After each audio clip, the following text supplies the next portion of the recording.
This is how you make perfect rice every time. Start with a cup of rice, long grain rice. We have some butter. We have a shallot. That's a bay leaf.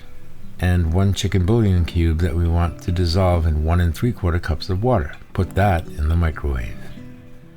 When you peel your shallot, one thing you want to do is keep the root end on because it helps to keep it together while you're working with it. And it's also handy to use like a paring knife or something smaller than that big machete I usually use. All I really want to do is mince these into a tiny mince that basically will disappear into the rice. Alright? And we're going to take 2 tablespoons of butter, which is more than usual.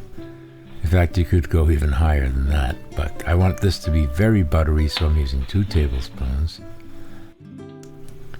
Then I add the shallots to the butter. We just want to give them a quick saute. We're not going to brown them or anything like that. Although if you were making a pilaf, you might want to brown them, but yeah, we just want to stir those around. Just take the raw edge off of them, and then we'll add the rice. Okay, and again, that's long grain rice. Hasn't been rinsed. And we're going to stir that around in the butter because we want each and every grain of rice to get a nice coating of butter. It'll help to keep it nice and fluffy and they won't stick together. Then we're going to add our hot stock. That's 1 3/4 cups. It's actually a little bit less than packaged directions for rice. They usually call for 2 to 1. I go 1 3/4 to 1. I think it's better that way. Otherwise it's overcooked.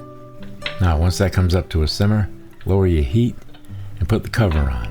And if you have a timer, set it to 17 minutes, okay? And let that cook without peaking. And when it's done, you remove it from the heat. And that needs to stand for 10 minutes so the rice can steam up inside. And again, no peaking. At that point, the rice is basically done.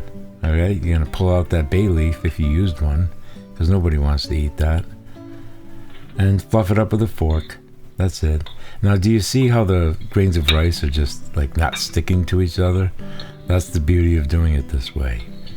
We're not making sushi here, we're making rice. Alright, so you can put that in a serving bowl if you want to and garnish with a little bit of parsley, just for color. Or some green onion, that works too. But this comes out wonderful. I mean, that's it. It's that simple. I hope you give it a try. And I hope you come back each week for more great videos made for people who like to cook. Until then, bon appetit.